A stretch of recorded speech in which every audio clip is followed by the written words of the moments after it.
is a, And Jill. when Jill's past, we have two past presidents of the league as well. So I know we don't all know each other, so I'm going to, we're gonna do a little introductions, but you do have an agenda in front of you. And, so I'll follow the agenda. But as I ask you to introduce yourself, can you just say something that will help the rest of us place you in some sense? Like, it doesn't have to be professional, whatever, just something that will help us to place you so that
And you also work in, some, incarceration justice issues? Yes, I Yeah. do. Sort of justice. I do, I'm a Incarcerated mediator people. and Yeah. I'm interested in that, but I also work with the kind of the prison, people in prison and the system of justice. My name is Carolyn Meingast. One thing on dialogue getting right now where people are admiring the problem. And even when I worked, I was a teacher, admiring the problem was talking about a student. And I would be the first one to say, let's stop admiring the problem and let's decide what we can do about it. And so I feel like this, for me, was the next step after admiring the problem. Let's do something about it. That's my. Great, that's a good term, I haven't heard that before. I'm Sarah Green, I recently retired from Michigan, I've been here since, it goes for the years, since '94. I've primarily been involved in climate issues, and I'm still involved in taking students to international climate issues, and I. She goes to the COP. She does. Yeah, Yeah. that's a big, major Tell thing. you about, and, a few other UN environmental programs. Issues, and, I think I'm a member of the league, but I couldn't have it. Mary will get to you. Yeah. Who I send money to. Yeah. Oh, I see your name on the list. Yeah, but I'm getting emails, yeah, but. I think I'm not sending money to the right. If you are on the list of people not members, I will see your name there, and you will hear from them. I'm last. I'm Jill Berkland. I've been here since '78, I believe. And I've had a lot of different jobs, but I taught at Tech for a while. Then I was the director of the public radio station when they still had people Never there. do. People there. Yeah, we used to hear you on the radio all the Oh, time. I know. And most recently, I was the director of the Isle Royal Keweenaw Parks Association, which was the most, That's cool. that was the best. Yeah. That was And really we good. miss you. I love that job. We miss you. So, I've been in the league, my mother was. Oh, yeah, fantastic. And, I don't know, soon after I got here, I guess. I don't remember how. We exactly. were a very active league even back then, yeah. Yeah, and I was the co-chair for a while with Karen Hubbard. Mhm. Yes. A long time ago. Yeah, fantastic. I think we have you on the list. And of one more previous member back here, Bill?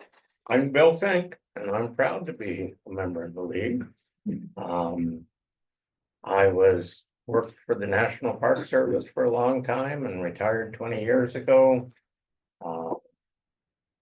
Was on the Portage Township board and recently left that. Now we have a number of people that are online and they should introduce themselves. Karen, why don't you start? My name is Taryn Mason, and I have been with the league, I think, about 10 years. I'm the current first vice president, and I live in Houghton. And Vicky. I'm Vicky Bergval. I am the secretary. I live in Houghton, and I've been a member since I retired in 2021, so not that long, but in spirit, much longer. And Elizabeth. Elizabeth Benye. I have been in the league for about 6 years now. And I originally moved to the UP and was living in Lawrence, working at the hospital down there, and then moved up to the Keweenaw and was working at the hospital in Calumet. That's about it. On the board. And Carol Erickson. Hi, let's see, I'm open. I'm just observing today. I'm with the mentored group, Gogebic Range Unit. And I'm here to watch a planning meeting. Thank you, Carol. Yeah, I'll say a few words about the Gogebic Range Unit. So the process in the League of Women Voters for when you want to start up a new league is, you Google and figure out who to contact, but they want you to be mentored by a league that can help you understand the process. And this incredibly effective and hardworking and enthusiastic group of people in Gogebic County, and it's Iron County in Wisconsin, right, Carol? Yes, yeah. Go ahead. Well, I was gonna say it's across state lines, and so they made that was the kind of organization, their communities are so closely linked that they wanted to do it that way. So they organized the Gogebic Range Unit, and they're fully under the legal women voters of the Copper Country at the moment. Mary Marchetair, our treasurer, does their treasury work as well, but they've got their own president and officers and treasurer, et cetera. And we will be mentoring them until they don't want to be under us anymore. That's really going to be up to them, but for now, they're content to work with us. Barry Fink has been the one who attends their meetings by Zoom. Zoom has been terrific for that kind of mentorship. And I just want to say that the Gogebic Range Unit has impressed us every single time they've reported what they're doing. They are just really a tremendous group, and they've had a lot of enthusiasm. They're in the schools, they're recruiting members. They've just been terrific. They're a little bit burned out right now because they kind of overdid it. But it's just been really exciting for the Copper Country League to have them as part of our group. And I can't tell you, Carol, the number of times that we heard some report from Gogebic and we went, we could do better, we should follow, follow the mentee and up our game a little bit. And I would even argue that we spiced up the planning meeting because of that, that we really needed to do a better job of connecting with a new group of people so that we were taking in the ideas of where the energy is in our local community as if we were a new league. So I guess that's a great argument for mentorship in general, and maybe many of us can relate to that. Maybe find yourself mentoring and it renews your interest in the things that you're interested in. So Can I take a picture of everybody? So everybody look at me, try and get all your faces in and not be too, sorry, smile. Okay, I'll do it from the other Now, side too. it's also been joined by Brooke Harris. Oh, right. You just say a little bit about yourself. I don't see that. Oh, there we go. Yeah. Brooke? Oh, you're muted now, Brooke. There you go. I'm sorry. I was not on mute earlier and I'm sure I was making a lot of racket. I apologize for that. I'm basically I joined last year and obviously am, dedicated to, various things changing hopefully for women with respect to, like furthering equal rights amendment and also to getting rid of the electoral college and various things that I think are not benefiting us with respect to providing equal say in our votes, and just some of the strategies in making sure that people that are capable of voting vote. So You're here in the Keweenaw, Brooke? yeah, I'm actually here in the UP up in Houghton Hancock area. I was just distinguishing between Gogebic perhaps, and but you're over here with And us. So that's- Christine Bradoff came in late. That's right. Christine? Just introduce Say yourself. hi. Christine Bradoff, I've been a member of this league for 30+ years, basically since I moved up here in 91, and I am the Natural Resources Chair, Vote 411 Coordinator, and second Vice President, which means I don't have to do anything for that. Okay, but you can't end it on that. You should have ended it on vote 411 coordinator, which is a heavy lift, and that's. Yeah, that's why the last one, I'm glad I don't have to deal with. Hi, Donna. Hey, Donna, guess what? We're introducing ourselves to each other, and we just need a little introduction from you. Who are you? This is Donna Cole. How long have you been sort of associated with the league roughly? I don't know. 20 years, 10 years, 5 years? Long time. I don't know. Long time. Okay, I've been here since 1985. there you go. My husband was the veterinarian.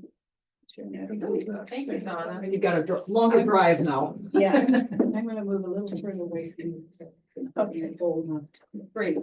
Okay, so that, I really thank everybody for participating. That was really wonderful and invigorating as well. So, we're actually on item 3 of the agenda. What is the planning process? And we found that, in expanding our idea about this, about getting a little bit invigorated here, we found that maybe we needed to articulate better what the planning process was and how it works. So I made this infographic that you have, and I don't know, Bill, if you can share it by any chance. Yeah, it's not working. Okay, so I'll in a quiet moment, I don't know what I can do. Maybe I can share it. I'll try to share it from when I'm Okay. not talking. So as long as you permit me to share, Bill. Yes, I Thank you. think you're all. So the it was interesting that was it Brooke who mentioned the Electoral College? Yeah. So the league has had a long position on abolishing the Electoral College, decades and decades. And so one person, one vote, not usually said that way, but for some reasons you can guess, we say it that way, you know? And let me start with that idea of the position, and that's where my infographic starts as well. So a position has a very particular meaning in the League of Women Voters. It means that we have gone through a process, and it is a rigorous process to decide what we take positions on. So we're not going to have like everybody's hand up who's in favor of the Electoral College and who's not in favor. It's a very rigorous process. So the first page on my little presentation says, do we have a position? And the positions that we have are posted online, and we have positions that are our local position. Like we have a local position on getting ourselves a new jail. And we've had that for a long time, if you're aware of our jail situation. But we have state positions and we have national positions. So we're gonna get into that a little bit on other slides, but we have to have a position before we can act. And that's what the first blurb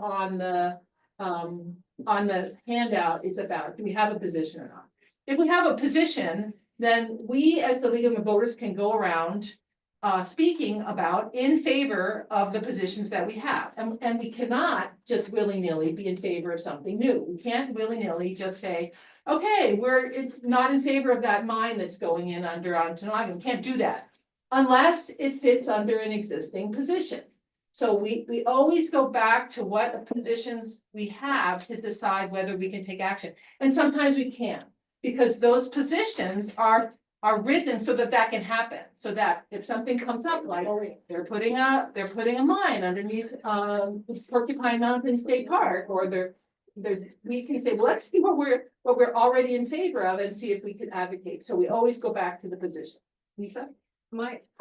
So I'm assuming that when you are talking about this, you're talking about, we can't represent ourselves as the lead women voters. Correct. On positions. We Correct. can still hold our personal opinions. Correct. But we have to make it clear it's our personal. Right. And that becomes significant when you're the president or something. Yeah. And you're up there as the president, talking to the radio and all, and and people can conflate you and your role. But yes, and so it wouldn't, and we also a little bit careful about things where signs are present. So if we want to be in a protest, we're totally allowed to be as individuals in a protest.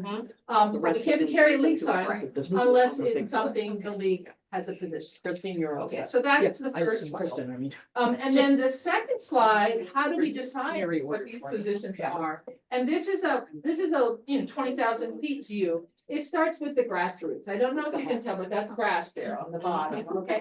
So we are a grassroots organization, and it starts at the planning meeting, which you're at right now, okay? So it starts at planning meetings. And then if we, as we start talking about actual content, if we say we really should do this, we first go and look at the positions and say, do we already have a position? Because then we can start tomorrow, you know? And if we don't, and it has to be articulated, then we have to, looking at the graphic, we have to say, we need a study. And when we have a study, there's a little bit more steps than what are on this graphic. But basically, it is what it sounds like. We study it, but there's a little process there. But I can't put everything on an infographic or it loads it down, right? So it's not in there. And then once the study concludes, they come back and tell the rest of the membership, how did the study turn out? Like, I remember when we were studying charter schools. Okay, that was a big thing, and it's a big thing again, in a way. So you then all become, the league membership comes to find out how the study came out.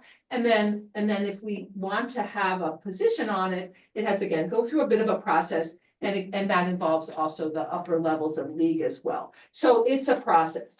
And so that's why today we're not anticipating authorizing a study, but hey, you're allowed. But the more effective and quicker thing is to identify a position that we already have and say, hey, look, here's a position on the state level or on the national level, like the Electoral College. We can start today on the Electoral College. That has been our position forever. Okay, so that's that. And then going to the third slide, this was needed just to be clear about other things that happened at the planning meeting, which is that if we look at the positions and decide that they need to be tweaked or something, we want to propose a revision, there's a process for that. So a lot more words on this slide, but we can always, I forgot to say that earlier, we can always educate on things as long as we're not advocating. So if there's something like the mine, for instance, that I mentioned, we can go try to find out more about that mine and put out a meeting, a public meeting about it in general with both sides considered. That's educational. It's not advocacy. It doesn't have to be a position. Okay, but it has to be fair and balanced. It has to include all the sides of the issue and really qualify as an educational event. And that's why, in case you've ever given money to the league, they often ask, do you want to give it to the education fund, which is a fully tax exempt organization, or do you want to give it to the league itself? And what's different between those two pieces is no advocacy by the education fund. It's all that kind of education, both sides, part of our hat. And so when we run Vote 411, that's completely education, that's completely nonpartisan. It's not related, it's related to elections, but it's not taking sides. So that's the kind of thing that happens. And so then the last slide is really just, again, a pitch for you being here today. Everything starts with the ideas that we raise here at the planning meeting. And what our real goal is to decide what we're going to put on the calendar for the next 12 months or maybe even further, because it'll already be in the back of our minds.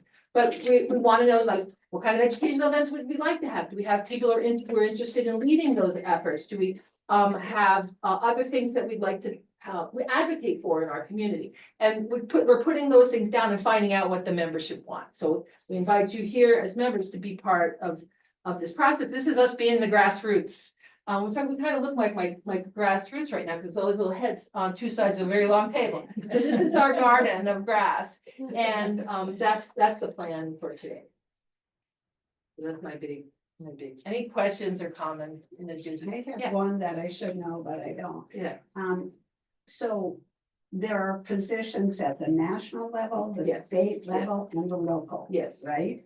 And they all have to, I mean, we can't have a position that goes against the state. Correct, correct, Okay. correct. Okay. So the part that I went like this and waved my hands about, I said there's a process.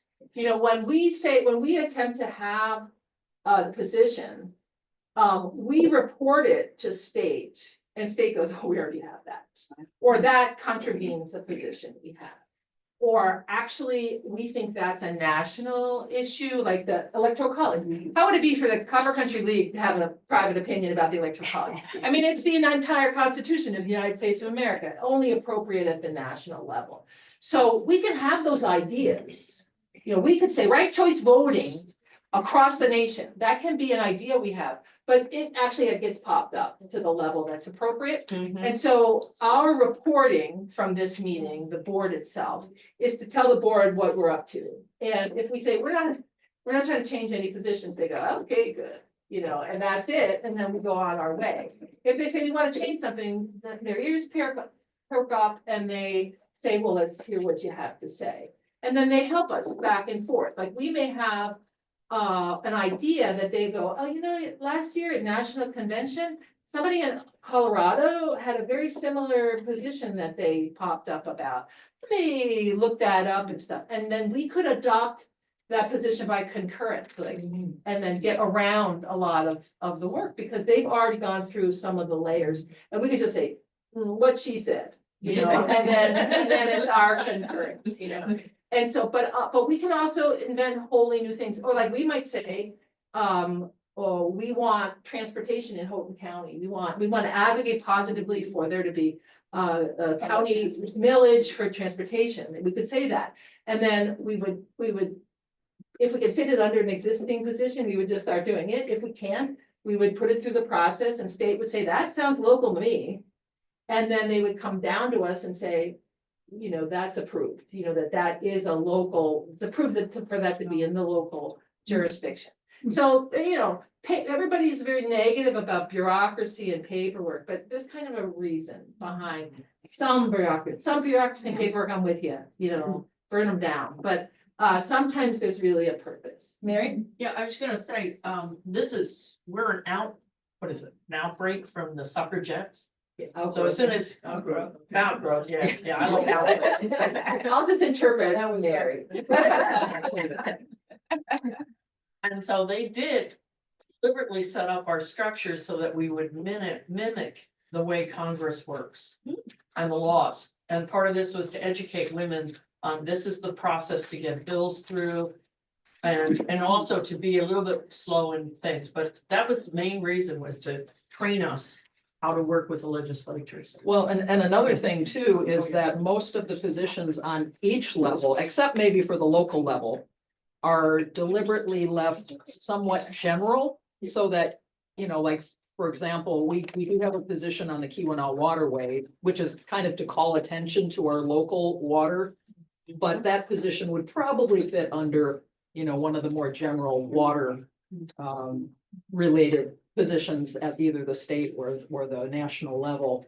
So, I mean, there can be some overlap if you want to call attention, like the jail. I mean, that's a specific thing that. If we want to do a very specific advocacy. Yeah. So I have a quick question, like Lisa's interest in ranked choice voting, that's not a local, that's a state issue, Yes. state by state. I would think. Do we have does the state have a position already? National has a position. National does. What's their position? Four. Four. Ranked, okay. Yes. So you can Google it and find it. This is a PowerPoint from the League of Women Voters Michigan, where they give us, we can share the links to the pages. I've got them up on my computer right now, but I'm interested in the summary too. So the League of Women Voters Michigan positions fall into four categories. Three: government, national resources, and social policy. And they have 18 positions, and some of them are in fact very long. And then the League of Women Voters US, they fall into representative government, international relations, natural resources, and social policy. It's 56 existing positions and 149 pages. Okay, so this is why we're not like handing it out to you right now. And I was chatting with Mary Marcheterre. I said, because I noticed when I was poking around that they do publish, it's apparently available on Amazon, the League of Women Voters US positions, and it's $7 if you want to buy yourself a copy. Wow. And it sounds like Carrie has a copy. It's a few years old, but. It's a range of years. They've just It's 24 to 26 now. 24 to 26, there you go. So I was, that website just crashed, actually, interestingly enough, the exact one that I was, yeah, it's called Impact on Issues, 24 to 26.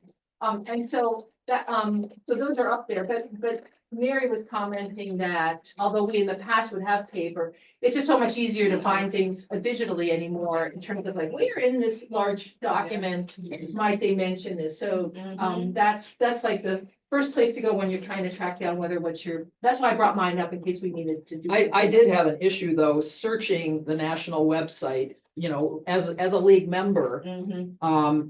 It brought up so many hits. Yeah, there was no way to find, I want to find There's this specific, document yeah. and I really struggle. I spent about an hour and I just gave up. So that's something that we really need to report to them. It's like, Yes. make Make this it more user friendly. So you could send an individual to their Yeah, a link webmaster on our about that, website, that would on be our more main effective. page to the We other have sent, positions I've sent it in I use personally the a few link to times national. about their terrible search engine and made some suggestions. And Every little mention. at is this point, if I do it again, the particular suggestions will not be order. pleasant.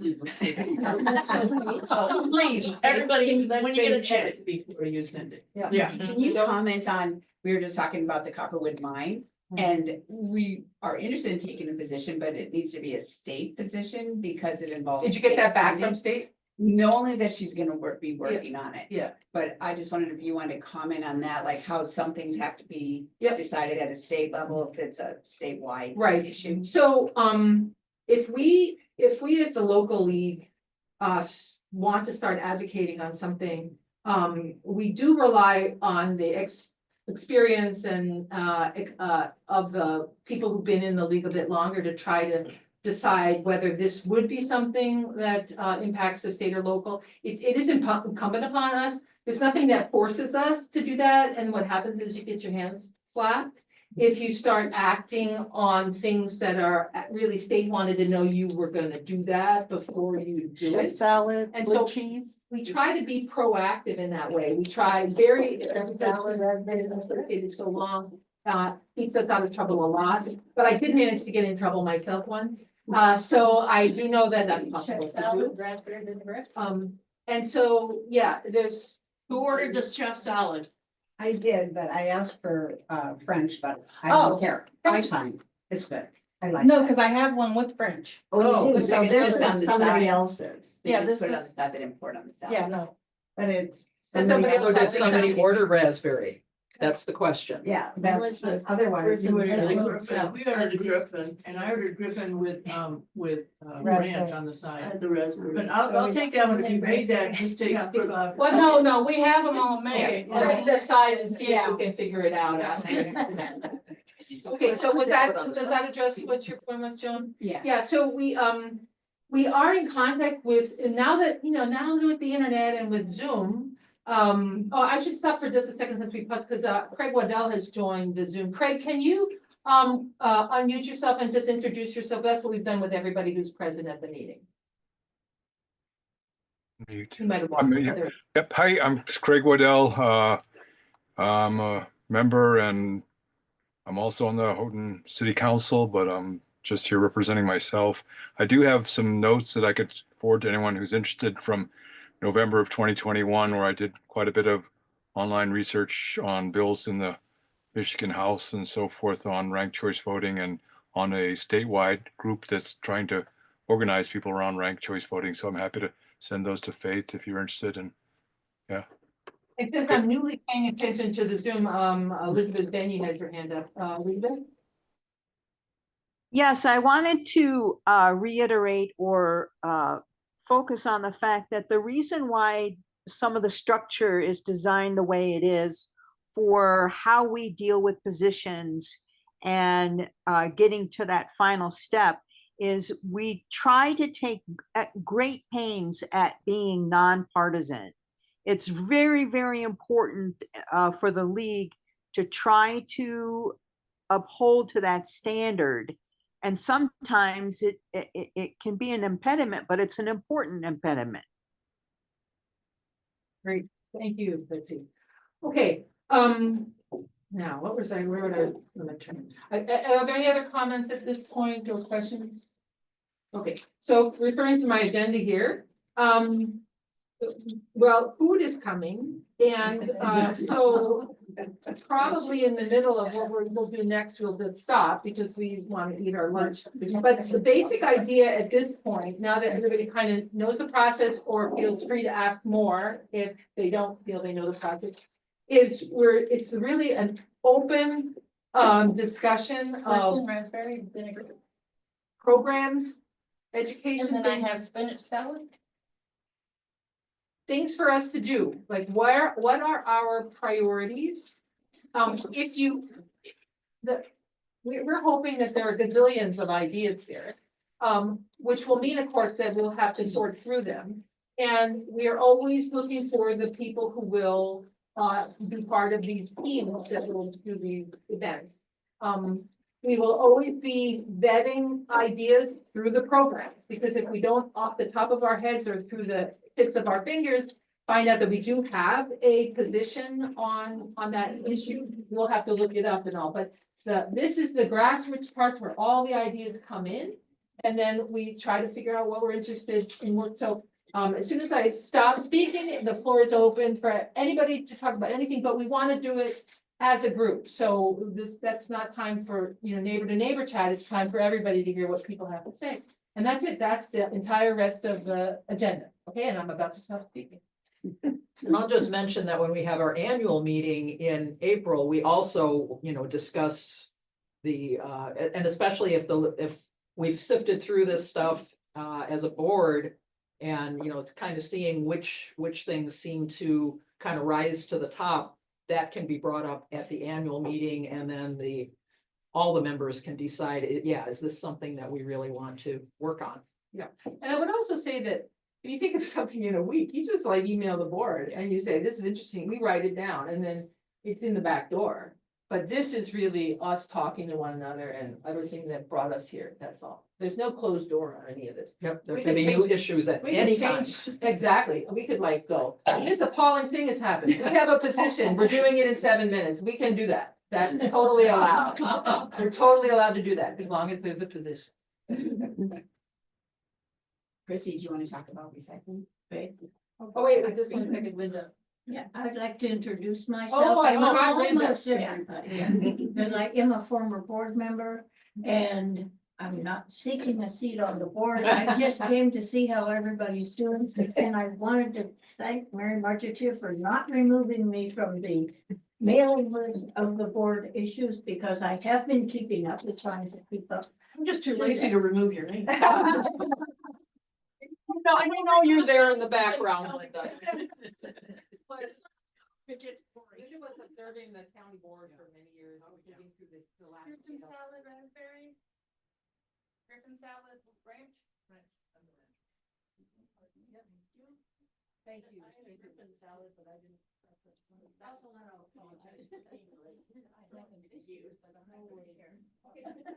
So, maybe, No worries. do you want to talk about the recycling? Sure. So, Michigan passed the Part 115 recycling or materials management, or I don't know.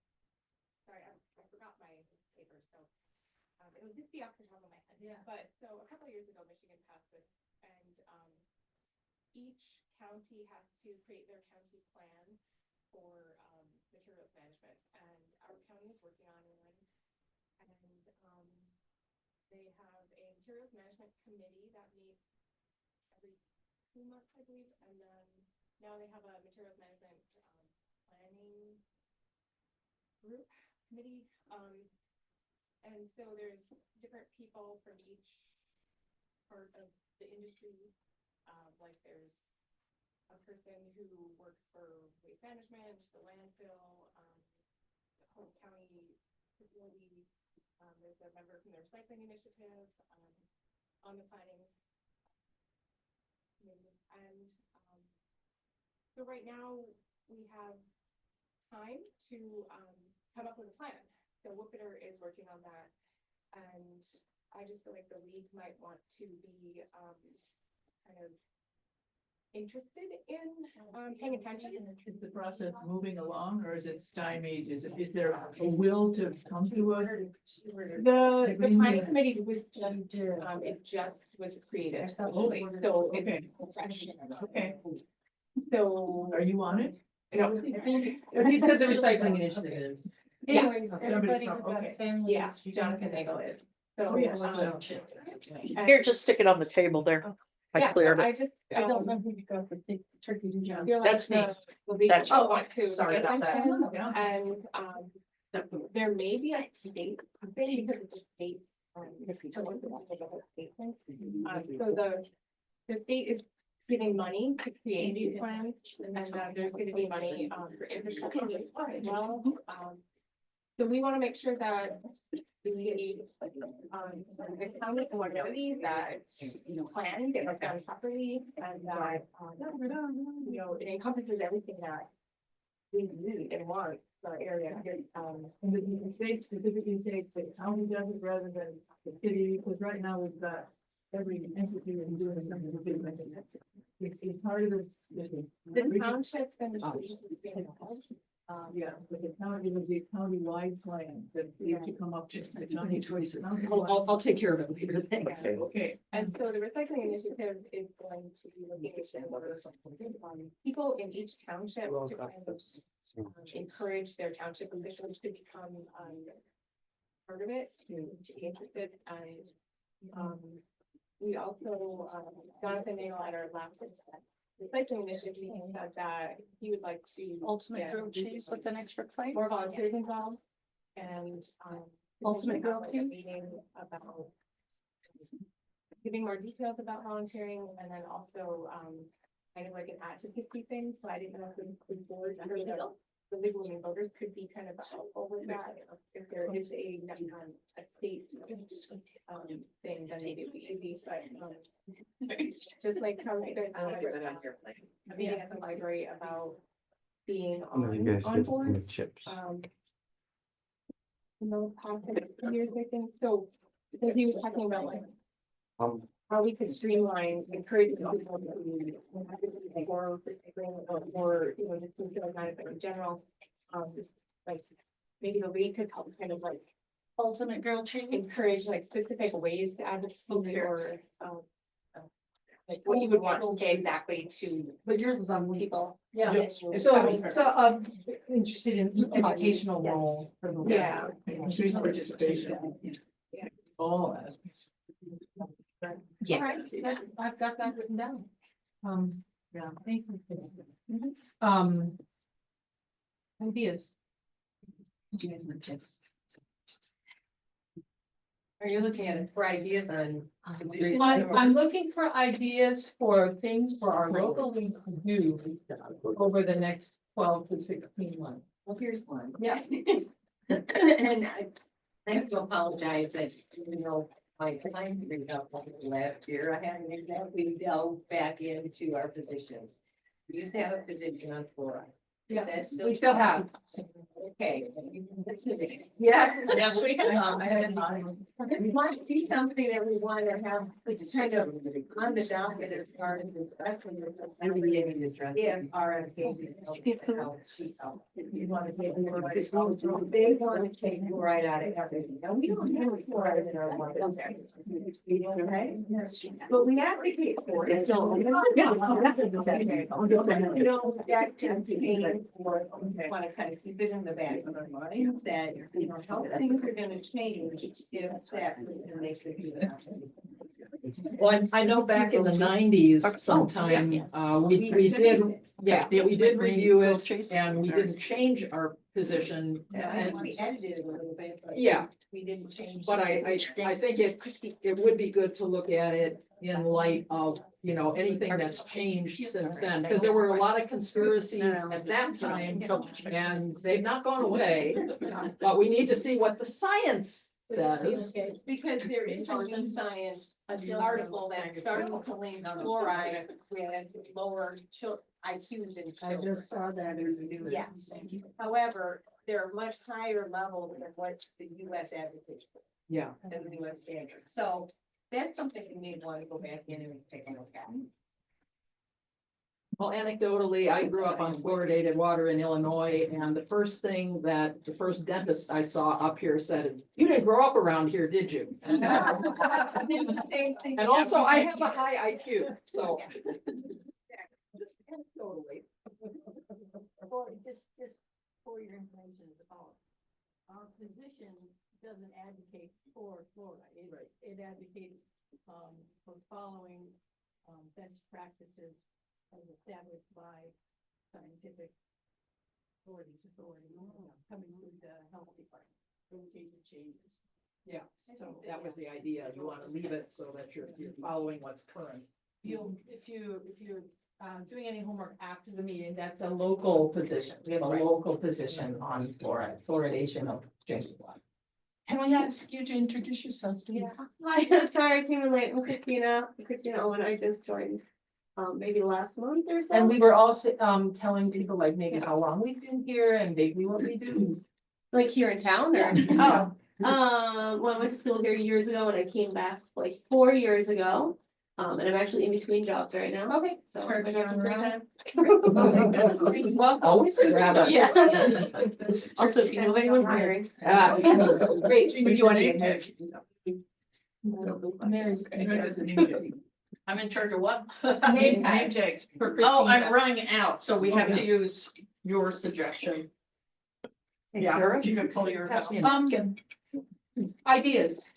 Ideas for programs, for education, for advocacy. You started. Yeah, they are. One for each leg. Okay, so you're Oh, okay, interested in use voter that. registration. Whoever's missing a tag, just send it. So, Carrie, can you summarize what we've been doing in voter registration? As soon as she's followed. Yeah, and I might tap, Karen, who's more in touch with the high school picture, but at the university level, we run, voter registration drives on National Voter Registration Day typically every fall. And then, set up some tables around campus. And we've also coordinated with, in the past, the orientation group, so that they're sending out some messaging to the new students. To get registered at home, if they want to do absentee voting, those type of things. Now the laws are a little more, less restrictive in terms of first-time voters and absentee voting, so it's really nice, but it's still really helpful for them to do that. We've done, afternoon on the towns, and we've seen downtown Houghton, when the new students come, there are tables everywhere and tents, so we do that, and we try to pull them and really get them. We'll start registering, if they haven't, and thinking about those issues in August, late August, they have that time before they're done with the registration. So sometimes we coordinate with Secretary of State to bring someone up to that. Secretary of State has changed the way they do things in recent years, so it's been a little hit or miss, but sometimes we need that. Mobile box up to help us with registration and the local clerks as well, like. They've been really always very They're very- cooperative. Yeah, and really if they want to register on site, we need them there to do that, otherwise we can hand out papers and send them the QR codes to do it themselves. And then, there is a group in the league that's more connected with the high school students. What we found since a few years back, they changed, Michigan law so that when you get your license, you're kind of pre-registered to vote. And so now a lot of the students are coming who are from Michigan College and they're already, in the system registered and so forth. So they just need to set their absentee ballot if they want to do that, but Karen's still online, if you want to add anything there, but she's followed a little bit. Over the years, kind of some of the efforts in high schools to just promote voter pre-registration or like start to gain awareness. Everything okay? Did you hear, Taryn, do you have anything to add to? Yeah, it looks like they got it. Everybody got their chips that had a sandwich? I didn't get it. Did you get chips? I Okay, didn't grab get it, tell them. what they want. Taryn's ready. Taryn? And I got. No, I don't have anything to add. We really haven't done a lot around high school. Primarily because I think the range unit has, but we, because now kids are automatically registered to vote once they get their driver's license. I can't hear Taryn at all, I'm sorry. Taryn, we're in the middle of chip distribution and unfortunately, can you just hang on 1 second while we come back to order here? Thanks for sharing your time. Okay, Taryn, could you say what you were saying? Sure. We really haven't done anything around high school. The range unit has, because now kids, once they turn 18, they're automatically registered to vote. So we haven't done any education around high school. I did want to ask Carol from the Gogebic Range, because I know they have been super. Yes. They just whiz right past us. Carol, can you tell us about your program? Let's see what I can come up with. Yeah, we developed a presentation for high school government classes.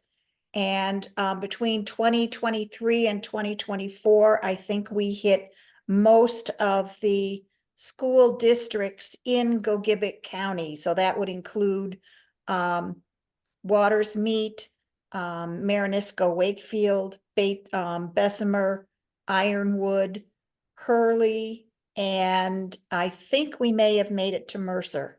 In that presentation, we talked about voting rights. We talked about voting rules. We talked about registration, where students could register. And this year in 2024, I should say, we talked about the fact that 16-year-olds were automatically registered when they get their driver's licenses. And most of the kids didn't know that. So that was a good piece of information to give them. Then we also developed a Jeopardy game based on our presentation that we then played with the students in an effort to make sure that they had somewhat absorbed information about government, government access, voting, where to vote, how to vote, what the different types of voting are, were available in Michigan and what the differences were between them, all those kinds of things. And our presentation would usually take about, I don't know, 35 minutes, and then we'd play Jeopardy for 10 or 15 minutes. So they seem to be pretty successful, and we may continue them over the next 2 years, depending upon what goals we set for ourselves at our planning meeting in February. And we will, update the presentation based on what new laws or what things we learned during the election cycle of 2024. So that's kind of what we did. It's a really great example of the Gogebic Range coming up with the really cool things to do that we can just imitate it. We can just do it too if we like. Carol, you must have also experienced some Wisconsin, Michigan issues when it came to registering to vote as well. Yes, we had to adapt the presentation when we were in Hurley and in Mercer versus what we did in Michigan. And we had to, the number of clerk's offices where students could go and register was huge in just in Iron County alone. There are, I think, 11 little townships, and the students could go to each one of those and register if they chose to, although probably just going to the Iron County clerk was most convenient for the highest number of students. But we had to adjust for those pieces of information. And we also made a point in Wisconsin to talk about some of the ballot issues, because there were some crucial ballot issues in Wisconsin this year. And we couldn't advocate one way or the other, but we did try to make sure that the students understood what a ballot initiative was or a ballot referendum was, and so that they knew what they were. And we did try on one of the, God, even now I forget which one it was, but there was one about a state changed the Constitution. And we did skate around that one just a little bit, to let the students know that the state already had something in their constitution with regards to the referendum, and all the referendum would do was narrow voting opportunities. So we didn't tell them to vote no, but we told them that it would narrow opportunities. Yeah, we are in favor of broader suffrage, you know, so, yeah. That was really interesting. Other topics? What are What is happening for getting rid of the electoral college? Has there been is there an ongoing effort in the state or There is a program called the National Popular Vote Interstate Compact. Okay. And it is before the legislature. Don't know at this moment. It was something that we were hoping lame duck a vote would be brought up. And the way it operates, just, I'm gonna be very bare bones about telling you that. It allows individual states to join together with other states who join this compact. To say, when the election happens, whoever gets the most votes nationally, not in our state, but national, we will agree to give all of our electoral college votes to that person who won the national popular vote. Okay? And by pooling them, undermining, it goes around the college. So that was a way to get rid of the electoral college in effect, but not in actuality. So on that process, the league did adopt a position national in favor of that few years back. Okay. And it's been moving through the states. There's a Wikipedia page that's got the counts in case you want to follow up.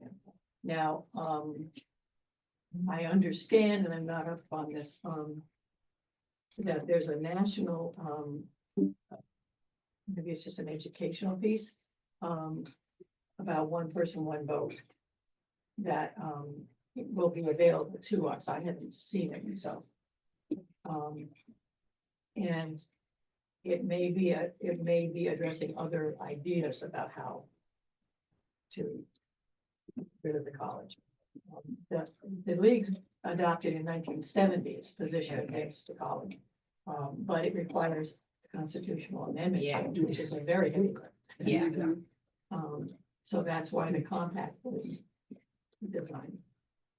Barry, do you know? Vicky Birdball would like to say something. Okay, Vicky? My sense from going to the national convention in this summer was that there's a real push now to even go farther than the compact, that there is a push to really make a move short of a constitutional amendment, which opens up to all kinds of other issues besides just the electoral college, but to really push that one person, one vote. So there will be more information coming down from national about this other way. I don't think it's equivalent to the compact, but I don't know the details. Would that be the proportional voting that Maine has, where you would apportion your electoral votes based on your state's votes? Like if it's 60-40, then that's how it would be apportioned, which to me seems to make more sense, because one of the big objections that states have to the compact is that if your state votes for the candidate who did not win the popular vote, then people are saying, well, we're not representing our residents. And this other way you would just divide it up. It's really unfair the way it is now, because you can have the slimmest margin and all the electoral votes. We've seen it happen time after time. Well, and it's the very definition of not representing the voter too, so it's kind of a hypocritical argument. And the difficult with both Nebraska and Maine is that the two votes from the Senate still go to the overall winner. So in this case, Nebraska with 4 electoral votes had 3 go for Mr. Trump and 1 for Ms. Harris. Yeah. Oh, I thought I might just, say a little bit about convention. So you've heard, Vicky talk about national convention. The League of Women Voters has state conventions one year and then 2, and then another one in 2 years. So they have one every other year. And then national has one in the other year. So, this year is a year of, state, and it's in Grand Rapids this summer, right? And they do have a Zoom, you're able to attend by Zoom. Martha Sloan has gone to convention many, many times, for our league. Barry, you've gone to convention. Who else has gone to convention? I have. Oh, okay, Freddie has. Anybody else? Mary. Bill has, Jill has, state, Donna has. So what happens, when I was showing you my infographic about how things work, when things bump up the hierarchy, they bump up to convention. So when a decision has to be made, it's made at the convention. So every 2 years, decisions are made at the state level, and every 2 years, decisions interpolated, made at national. And so when people really want a new position or want a concurrence or think that, the final ink on the paper type of stuff happens at the convention when the states and the national have to make those decisions. So what Vicky attended, the national convention last year by Zoom, and she was reporting to us that she was hearing a lot of talk about one person, one vote at national convention. So that means leagues of women voters from around the country, speaking up on what has, this grassroots thing, is becoming a consensus of what the league as a whole want to do about it. So that's late in that process. And so if you are at all interested, even as sort of a dilettante in attending convention, we can get you in. You can attend by Zoom. That's the easiest possible way to do that. But you can also attend in person, and we will pay for your travel and housing to do that.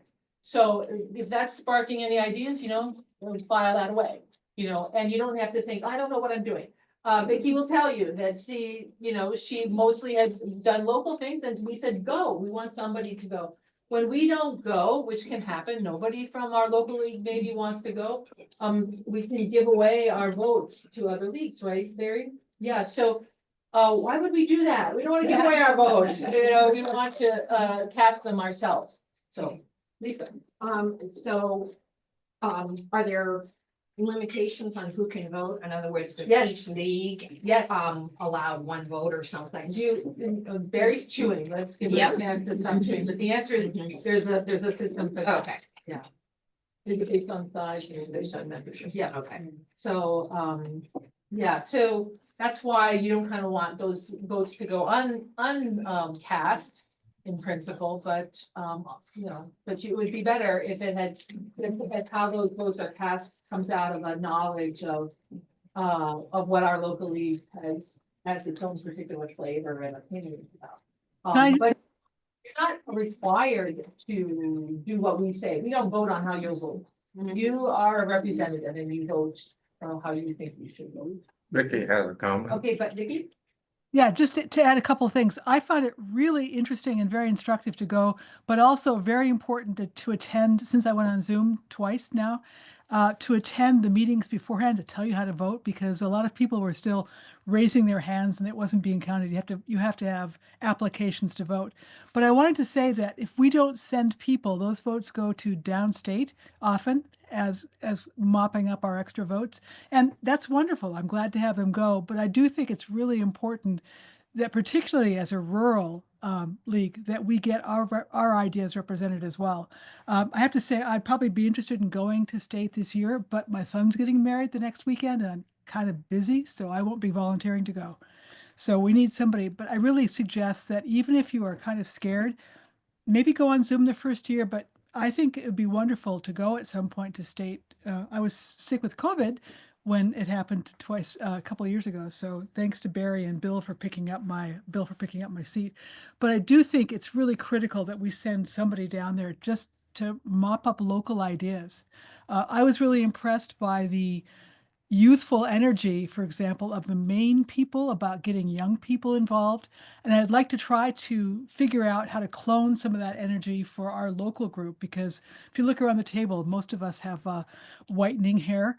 And it is the case that I think it'd be useful for us to have a real local grassroots, pass it on to the next generation time. The word Maine in that sentence was the state of Maine. I don't know if you caught that part. That there were people from the leagues in the state of Maine who had really affected Vicky. Barry, the convention, I forget which one, maybe state, they also do a lobbying day, or is that national? Do they always meet in DC, the national? National moves around. Moves around, because they have these lobbying days where the attendees could, and how do they do that if you're not in Washington? Yeah, that only happens if it's happening in Washington. It is in Washington on a regular basis. Okay. I think maybe every other. So the league advocacy core people, so people who are really lobbyists and have done it many times, they arrange to take the league delegates who sign up, to Congress, to the House of Representatives, and they actually show you the sausage being made, and you get to do some advocacy yourself. It's actual, not just watching, it's actually doing. So those opportunities we've also not taken advantage of unless there was somebody who really wanted to do that. So next year, meaning 26, will be a national convention. And so it would be pretty reasonable to be, if that's like lighting up your sensors, you could be like aiming towards that and saying, I'm gonna work on being ready to be in that role for the Copper Country League, and that would be most welcome. And it's kind of exciting. And you meet other league people too, that's the other, doing an in-person league. Do you have any comment, Martha, about your experience of in-person conventions? Oh, my overwhelming memory is meeting with a whole bunch of really bright women. That was my takeaway from it. But the visits to representatives are representatives, what I do is interesting. Yeah, very good. So in 26, it'll be in DC. It was, this past one was in DC, so the next one will be someplace else. Is it kind of alternating? Okay, so it won't be in DC. So I'm wondering if ranked choice voting is something that we should, what's the word, study or educate people about as a recruitment tool for the League of Women Voters. Or if is it a topic that's interesting enough to bring in a lot of new people and young people to a meeting? And maybe not just limited to ranked choice, just alternate ways of voting to the electoral Right, college. okay. Was it you, Lisa, who mentioned ranked? Do you have, can you give us a little spiel? As far, do you want a quick and dirty on how it works? Or just No, what the status is? I want a quick and dirty on the kind of advocacy that might be appropriate at this stage. What stage Okay. of advocacy? So right now, there is a move afoot to put ranked choice voting, an amendment on the ballot for 2026. In Michigan. In Michigan, and it's called Rank My Vote. RMV, but the my is the MI for Michigan, so it looks kind of weird. We're used to that. But it's ranked choice voting, however they describe it. In 2026, you Yeah, said? and right now they are looking for people to help organize throughout the state. And so I have said I will try to help organize in the Upper Peninsula. And the amendment has not been written. As a matter of fact, they have a draft amendment. This Sunday, there's going to be mostly online review of the drafts and discussion to see which way we want to go.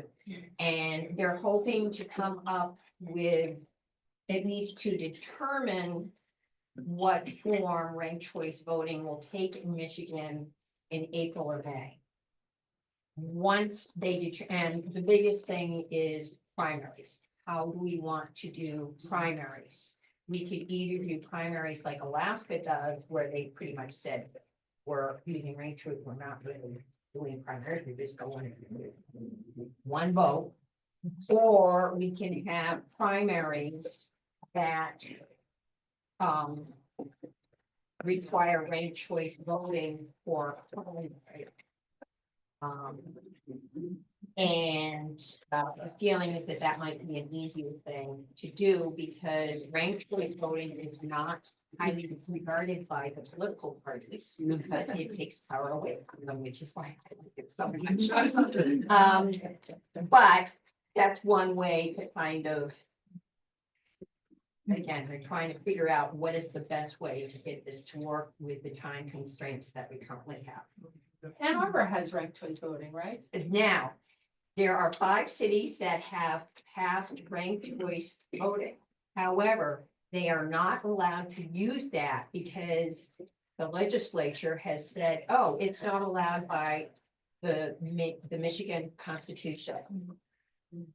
The ranked choice people think that that is wrong, but rather than go through the courts, they decided to push for an amendment that would make it very clear that ranked choice voting is allowed in Michigan at any level. And the final goal is to hopefully get it to pass at the state and national level, and then allow local governments to determine how they want to do it. And, I was gonna say, have you been in contact with the League of Women Voters Michigan group to No, join? I have not. Any Your contacts to them? organization is, your organization is a coalition. The ranked choice. Rank the My Rank Vote. My Vote. I'm still getting familiar with this. I kind of stepped up to the plate a month ago. And I have, although I've always voted and believed in voting, it wasn't until recently that I decided, okay, I need to step out of my comfort zone and do something. And I'm still learning. I'm not sure exactly what all is going on, but I'm pretty sure a lot of the people doing this were also active in the gerrymandering, anti-gerrymandering bill. so they're going for what do you call that? A proposition. They're gonna do a constitutional change proposition. Yes. Okay, just like on Prop 1. Prop 2. Yes. Exactly. So the state of Michigan League Yes. is a member of coalitions on Okay. a variety of topics. Yeah. And it wouldn't surprise me at all if. Yeah. If It there's a might be a coalition. member group only. that- Yeah. We were in the coalitions for the changes to the voting rules, both of the Yeah. changes to voting rules in the last 2 times we changed the constitution. So I agree with you that it's likely we're in that, but we can easily look that up. Yeah. Okay. Yeah. Well, no, actually, when it was the proposition, yeah, well, the other one about the voting, making it easier. Yeah, that one. We were not part of the original group, and we were not allowed to take a position advocating for it or against it until after it had reached a certain point, and then the state said, okay, here's our position on this proposition that's now been set and gonna be for a vote. But before that, we were not allowed to. Well, and that's We true. could educate, but It actually impacts some of the way Lisa described the process, there's, no. it's a heavy lift to get started. And so the people who, however they are, including people like Lisa who get interested, they get to do what they want to do, right? Anybody can start to initiate a constitutional amendment in Michigan. And so as Mary said, it got a ways down the road before it looked like something that was gonna live, not die. Yeah. And then, but a lot of things, once a bunch of individuals have spent that much time, they're not too happy when other organizations come in and say, well, we want to start over, this word we don't like, and call, the third thing in line that, and they're like, oh, Yeah. something rude, so a lot of the time when we were advocating, as Mary said, afterward, we were advocating for the proposition, and people would say, why is it like this? We were like, you know, the why part happened before it came to us. You know, the exact detail of how the Constitution was amended was a negotiated process through a very long and arduous process. And so and this is, and as Mary said before, this is really how legislation works, right? So things get very far down and you're like, wait a minute, let's start over. No, starting over is quitting.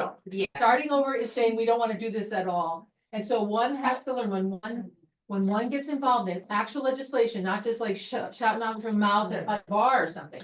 If you want to actually do it, you have to live with the garbage, to take the good with the bad and just stick with it. And so, the league could, you know, like be part of this, one that Lisa's talking about or not. It's their choice, but our process has also got a little bit of, you know, friction in it, meaning it takes a while for us to get involved in things and maybe they're halfway down the road before that happens. So that's, it is true that it teaches you a lot about what it takes and that idea when people are like, which way am I gonna vote? And they're like, it should be perfect before I vote yes. You know, perfect is in fact the enemy of the done, you know, and the enemy of the good many, many times, so. Yeah, We certainly can have in our calendar for the year, an educational program about. Yeah, we can. And, we can reflect what league's position is. In the course of preparing to do that, you would find out. Yeah. And we often There do are pro and ways. con, and which groups are advocating for it, which ones are against it, because that can help voters as well. Yeah. And a lot of times it's groups that just form for that one issue, so you don't really know much about them anyway, but. I certainly think that it would be great to have, you know, include that as part of the educational thing, just because there is a very vocal group that uses the Alaska election as an example of how ranked choice vote doesn't work. And they are California really- as well, because it took so long for the final So tell votes. me that story. Oh, well, the people who wanted Sarah Palin to win are distressed because she lost by the ranked choice voting. But I look upon it as, okay, I think she got 35%. So that means that 65% of Alaskans are pretty happy. Really, with the plurality system that we've got, people end up voting for the lesser of two evils. Yeah, it comes down to the party thing that you mentioned Yeah. before. When you have a primary and you select one Republican against, you know, 3 Republicans for the position and you choose. That one Republican goes up against whoever the Democrats had in their primary. And the truth is that if this Democrat had been picked, they might have voted for it or vice versa. You know, there might have been a Republican that you would have preferred to the Democrat, but you don't like the particular Republican. So ranked choice says that number 1 and the number 2 could easily be 2 Democrats or 2 Republicans because you're not doing the filter first on the party. Right. Yeah. And so when people are upset about, how come we don't get to decide? I mean, how come only the whatever, like in Iowa, only the Democratic caucuses in Iowa get to decide? How come that's the case? We want to put all the possible Democrats against all the independents, against all the Republicans, and then decide. That's ranked choice voting. And the idea of ranking is that you don't waste your vote. Like your favorite is Robert Kennedy Jr. or something. You wanna vote it, but then your second choice is, some of his second choice people were Trump and some of his second choice people were Harris. But they wanted to be able to say, this is my first choice, for whatever reason they might do that, and ranked choice allows that. Yeah. And then the other thing I've heard, Lisa, I don't know if you can respond to this, I've heard that it's problematic for recounts. Have you heard that? People say that? I have not. I do know that it would require, you know, it's a different. A computer. System. Because you have to undo what was done, because in ranked choice voting, you take the lowest receiving people. Actually, these can be done different ways, but this is typically how it's done. You take the lowest, you know, people and you say, your guy is not gonna win. And then they distribute their vote, their second choice votes, still not at a majority. The next lowest person, your guy's not gonna win, your gal's not gonna win. Redistribute to their second choice. The third lowest, and it just keeps going like that until somebody gets a majority. That's why Lisa was using the word plurality. Because we are comfortable with plurality, meaning 40% is a win. Why should 40% ever be a win? But that's our system. Our system is whoever gets the most votes and the more, that's the idea of that third party messing everything up, right? Oh, Ralph Nader shouldn't run for president because people who want Nader are gonna vote for him and pull from the Democratic side and then make the Republican win. Well, those things do happen like that. And so you can't even go Nader. And then, okay, never mind, you know, the Nader people split and we add them up, that would be ranked choice. Well, there's another Elizabeth issue would like too. to make a comment. Elizabeth would like to. Who make is a it, comment. Bill? Elizabeth. Elizabeth, go ahead. So I just want to make a comment when you were talking about perfect being the enemy of good when it comes to proposals. One of the unique ways of actually making them more perfect ends up in the hands of the legislature. So if you want to pursue perfection of a point that you're advocating for, you can go on and do advocation through trying to get the legislators to tweak things to make things better. And it does work. Both proposals, Prop 2s that were recently passed in the recent series of elections, were crafted and perfected a little bit by what legislatures can do to make them work better. Elizabeth was involved in the petition, what was the name of the group that did the? Voters Not Politicians, and yeah, we were active in both Prop 2s. In Legal and Voters and Voters Not Politicians, which was the anti-gerrymandering. Yeah. So we don't filter who else you associate with. We only filter by our positions, you know. I was also going to mention that some places have open primaries where you do not have to declare a Democratic or Republican like we do here. And so, you know, then you're really not getting to vote. If you're not part of either party, don't like the candidates of either party, you really don't, you're not getting a vote until the general election. But then you've got two people you didn't like. Yeah. Oh, that's right. So yeah, Alaska does have a primary. Everyone gets to go. And then the top 5 get to proceed to the final. Yeah. California does Sorry that about as that. well. Well, and I imagine everybody knows, of course, the method of voting is left up to the states. That's in our United States Constitution. And it must just be hilarious to be from Europe or whatever. And go, how do you guys do it? Yeah. Because I mean, Used like it for the years. caucuses, we're all used to the caucuses. Nutty, you know, that we have such a difference in how things are done. And then whoever at the other end had, maybe it was Christine had mentioned about, you know, the way that the idea of winner take all. Like that's just an invented thing. Like that's just the state saying, hey, how about this way of angling our power a certain way? But then once it's in, that's how it's done. And now we've got all the mostly winner take all in the electoral college, which is just the nuttiest thing ever, but there it is. We're all used to it. That's how it goes, you know. So, Yeah, good job. I tried to explain this to our ESL group. Yes. Randy and English I, as a second and language. they were from Indonesia, China, Iraq. But anyway, it was before the election. And I tried to explain the electoral college. I mean, even to people who are native English speakers, it's confusing, but I think I pulled it off. Randy, of course, conveniently was not able to attend it. But they all just kept saying, why do you do that? Yeah, We asked too. Yeah.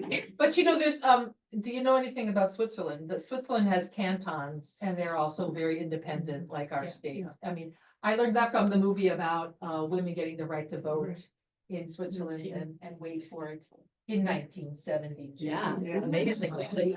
And causes you to like go, check for that paper. That just does not seem like that could possibly be right. 1972, but the point is, it had to go through all the cantons in the same kind of ridiculous process that we have with our states.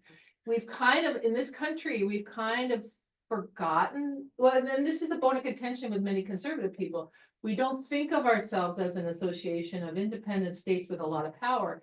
We aggregated a lot, we allowed power to accrue to the national in many ways, and we've relied on the courts to nationalize a lot of our, of a lot of the way we do things in this country. But the truth is that the Constitution is pro-states, you know, the Constitution is a federation. And we, if things aren't going well through the courts, by the way, the solution is to advocate through your state. And the League of Women Voters is well positioned. We already have an organization that is a grassroots organization. It's in every state of the union. And in the case of Gogebic Range, it's in 2 states. Good for you. That is organized and can work with the system as it is. Because again, back to like the perfect being the enemy of the good, you have to work with the system as it is, which is not to say that if you want to change the whole darn thing, you can't advocate for that. But there's also today, there's also you, your children and your grandchildren, as opposed to things that are a little bit further along, you know, in the future like that. So here we are, you know, voting is up to the state. So, we're having a great time. I'll tell you what has come up. We talked about recycling. Christy brought that up. Freddie brought up fluoride. Carrie brought up voter registration. Lisa brought up the electoral college, and Candy brought up ranked choice voting. Linda. I would just like to ask, and I am not volunteering to declare this. Not allowed to speak like that. Go ahead. Well, I just want to tell you, it's where I'm coming from right now. I don't know where we are in the state of Michigan in terms of choice, in terms of the ending of your life. Oh, end of life. Yep. And I would, there are 19 states now in which you can have physician assisted end of life. And we are not one of them. And for the last 2 years, I have been hearing, maybe not weekly, but sometimes daily, sometimes more than once a day. Heal me now. I want to die. And Jim, after he had a heart attack, went to the Omega House, which I love and still love. But when I wasn't with him at night, that's what he would do, yell at. And there are 7 other dying people there who some of them want to die and some of them don't want to die, but no one wants to hear someone yelling at them. Yeah. And so I had to bring him home and do home hospice, but by then I knew the hospice people and they were great. And so I've had good support with his dying process, but it was a very long and slow process. And he has suffered with a lot of pain and he has suffered a long time, knowing that he had lived his life and nothing was going to get better and it was just going to get continuously worse. And so I have just lived this, and I guess I really do, and I haven't done any research, want to know where it is in the state, because it is a state level decision. Do you happen to know, Barry, whether the league has any, I don't know. We'll have to specifically. look into that. Yeah. Yeah, thank you for that, Linda. I mean, it is certainly in the news. Where did we just have in Europe where they had a vote about death with dignity? Maybe Belgium, I think, was on the radio. And of course, it is legal in Switzerland. And then, and like so many of the topics we're talking about, there are different flavors of what's allowed a lot of places. So it's a very interesting topic. We don't know if the league, state, national, any has position. We do not know. We'll have to look. Okay, all right. But we know the state of Michigan doesn't allow it, and I know part of that, I mean, people will remember Jack Kevorkian, Dr. Death, so that's part of the history of the state, but I think it would be something interesting to study. I've also dealt with hospice with my mother many years ago, so I would be interested if we had a group that wanted to research it. And again, it's a topic that would bring in all sorts of new people. Yeah, you've worked with people too who are getting to that stage. Great. I know that Jill said she had. Yeah, I have one, and I don't know what kind of position we have locally, at least about rural healthcare. I'm really concerned lately that now Aspirus is no longer doing any OBGYN. They're not doing births, they're doing post-birth. Okay, OBGYN. okay, they're not doing. But they also closed in Well, Ontonagon. Ontonagon, The I whole was gonna hospital say closed, next, yes, they yes, closed yes. there. So, and every time I see a physician here, they tell me, well, this is getting crazy. I don't know how much longer I can do this. Right. There's not enough doctors here. Randy's doctors told them that, my doctor. And we look at them like every time I go, I'm like, is she still gonna be here next week? I mean, it's really bad right now. And I don't know what we have on a I don't know local either. or whatever, it'd be state, It might be even rural national. healthcare. And flipping the national, Yeah. I'm not. We can look it up. Yeah, because that's something I think people are really interested Well, and in. another thing too, sometimes there are groups of leagues or issue-related groups from the Michigan League. For example, there's the one, what's the name of the one that we're part of, Joan? I'm blanking on the name, but it's basically the environmental network, the League of Women Voters of Michigan Environmental Network. And we Zoom every month and discuss what's going on in our areas and anything, you know, if there's any advocacy that the state league is for, then we look at that. So we have discussions on particular topics of interest. So that's something else to look into. There's a sub-area, the national divisions of healthcare and then equity issues, where it does talk about allocating medical resources to underserved areas, which is very general, but I mean, it's in the ballpark. There's another national study that we'll be getting the materials for, and we'll be looking for anyone interested in it, and I'll conduct the study. The one thing I can't be good at topic. Anybody remember? Judiciary. Judiciary, Yeah. thank you. Just blank. It's a study on the federal judiciary system. And Dive right into the meat. Yeah. So part of what Mary just said was, we're gonna get materials from national. So that's another thing that happens is that when somebody has, there's been a study and the materials that went into the study can reappear in our inboxes as PowerPoints that we can just read, understand, and then go to the Portage Library and have an educational program on that. And no, easy peasy, right? The slides have been made by the league. They're already pre-vetted to make sure that they make point that's appropriate for the positions that the league has taken.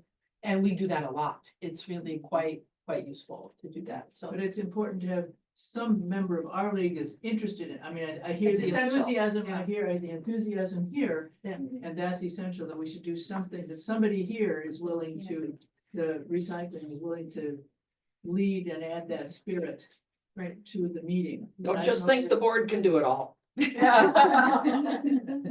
Oh, Lisa. The one thing I want to point out with both the electoral, getting rid of the electoral college and with ranked choice voting is that encourages coalitions and people working together, which then filters down and allows these kind of lower level decisions to then prosper and have a chance of growing. Right now, when you've got two sides that are against each other, it's very hard to get any progress. So that's why I chose to focus. I'm focusing my efforts on the electoral college voting choice because there are many other things that I think are super, super important, but I just don't see them progressing without fixing the system.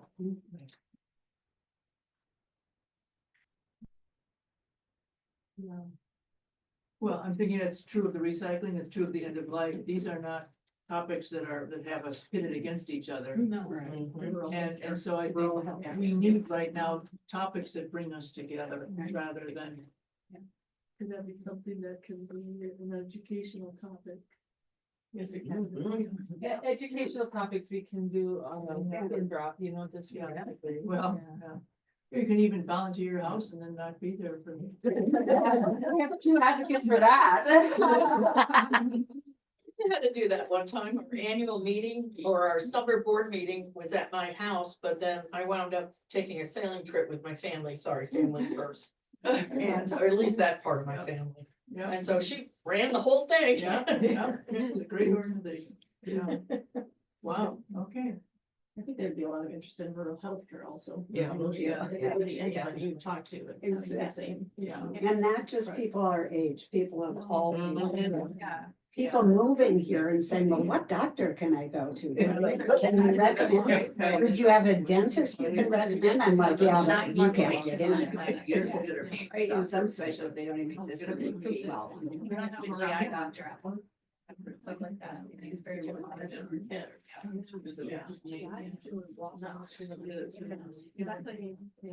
Oh, they transportation to other. Yeah, you've forgotten that we do have some housekeeping, and I Okay. will lock the doors until these are resolved. Oh. That has to be done today? Yes, we do it in this meeting. That's why I locked the door. We have Do paid that our the dues. annual meeting. No, it has nothing to do with that. Well, I'm gonna guess what these bullet points are, but Mary will correct me. All right, so there's some housekeeping that, our treasurer has brought to my attention, needs to be done today. One is that annually we have a budget, we run a budget, and there's a budget committee of 3, which is the treasurer and 2 other members of the league, who meet at Mary's house where she makes excellent coffee. I've done that. And I've already volunteered, so now we just need 1 volunteer, somebody who might be interested in coming to, or we might need her for something else. Come in and talk about the budget for an hour and a half, something like that. It's, what the budget committee does is Mary takes our old budget and then she puts columns next to it with blank lines, and we copy the stuff over from the one to the other, except as appropriate, that it needs to be adjusted. And then the coffee's excellent. Is anybody interested in volunteering to be the 3rd member of the budget committee? We'll be meeting in late February because that's when I can do it. Isn't it supposed to be a non-board member also? At this point, I have loosed the reins on that. Beggars can't be choosers. Sarah, okay, Sarah Green is volunteering. Thank you so much, Sarah. It's actually a very pleasant. And really, that's more for the coffee. And then, we need a nominating committee, every year. How many people are on the nominating committee? Traditionally, it's 3. 3 people. And I can't be anybody that's up for renewals. That knocks out all of the board except me. And since Barry and Faith are not going to continue as president, they are the only 3 that are allowed on the board to be on this nominating.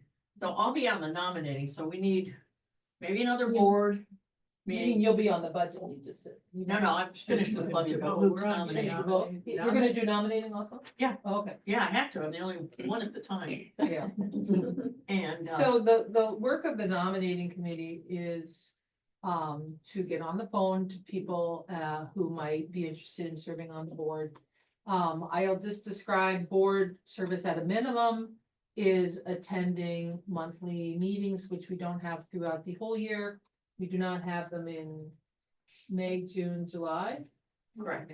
Not usually. And the August one is a party, so there's less business. Sometimes we don't even have a meeting in December because the holidays just get away from us. We do sometimes in May if we have new members. Right. So, monthly, and I think we just knocked 4 months off, so it's fewer, and now we're meeting by Zoom. So that certainly lowers the threshold. that I would get from there. And so it's a Zoom meeting, and, they take about 2 hours. And Mary is our treasurer, and hopefully that'll remain the case for a long time. And she's very efficient in providing us, the agenda, and, then whoever's the president runs the meeting.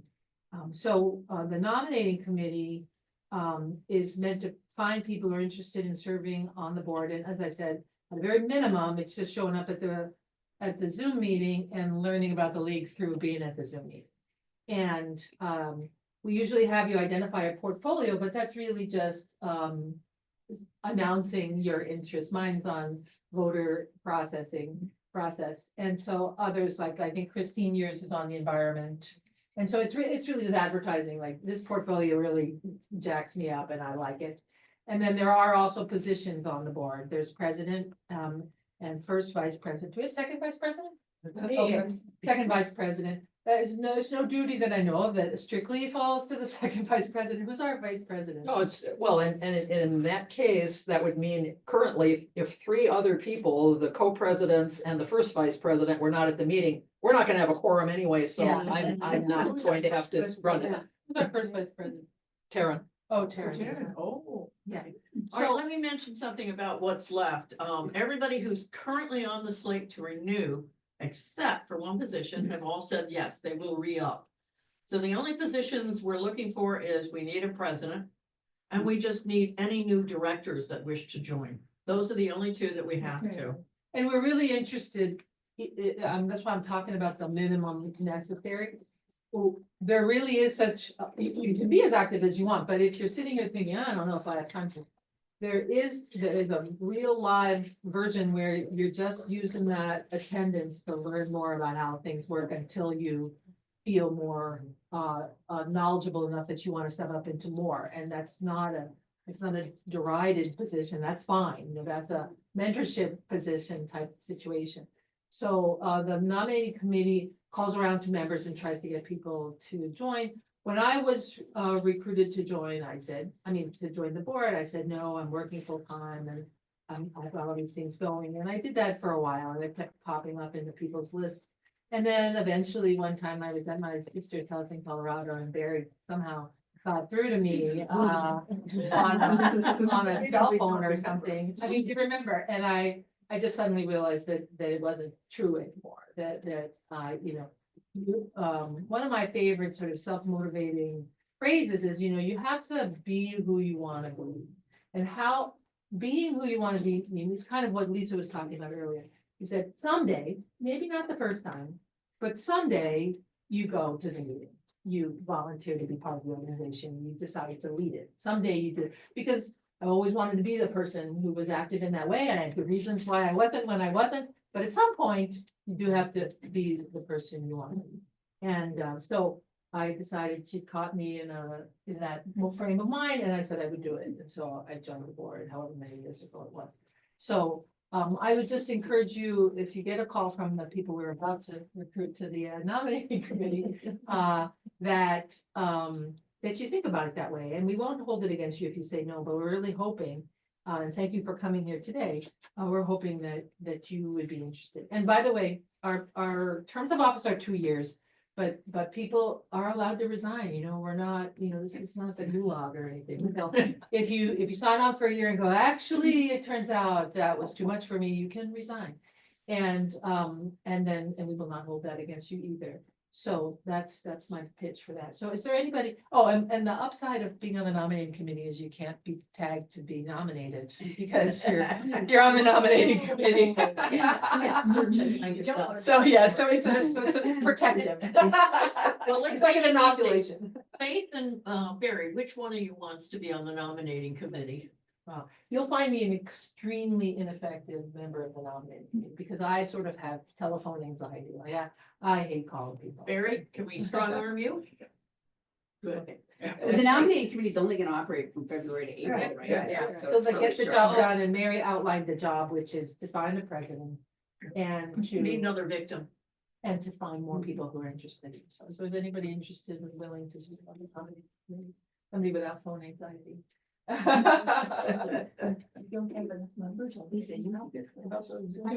No, this is just, we need to, when it's time in April, we vote for the next board that have to be renewed.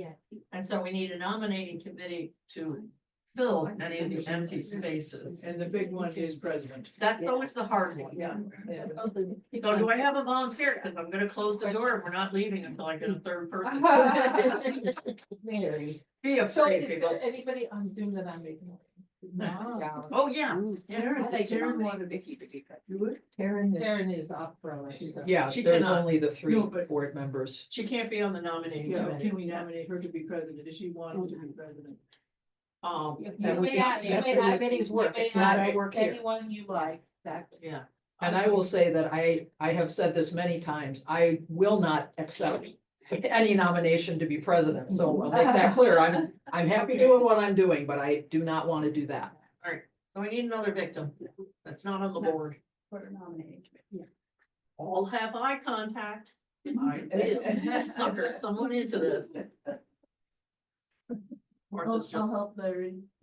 All right, thank you. Oh, thank you. And Mary, it's your job to make Terry's experience positive. Yes. I have booze. Yes. And the aforementioned really good espresso. Oh, yeah, he wants coffee. Their house, yeah, it's funny. Yeah. Thank you very much. Oh, yeah, he's afraid of everybody. Great, so it looks like we trained him. We did good. Okay, I'm looking at my marching orders here. Okay, Oh, well, the last thing is we are- Facebook. So we have a Facebook presence in the Leeward Village of Copper Country. And we're looking for a person who would find it pleasant to take over our Facebook page. And all that means is that you would look at what the League National is posting and post it to our page, or you would look at events that are happening, our own events, obviously, you would post to Facebook. But you might put the Copper Country recycling stuff on there because we're in favor of that, or you might put things from the national news about ranked choice voting or about the judiciary that are within the realm of things that are of interest to the league, and you just put them on Facebook. And if you fail, like you drop out for 2 months because you're too busy, nobody really will notice. You know, this is not a high pressure position. It's just that Mary doesn't like doing it. And it has fallen to her, and she's got plenty I of got too things. many duties. She's got plenty Yeah. of things that she is responsible for and very good at. All the person would be responsible for is, who's a heavy Facebook user? We would just ask you to take a look every so often to see if we've gotten a message. Sometimes we get texted. And then we need to respond. Facebook message, yeah.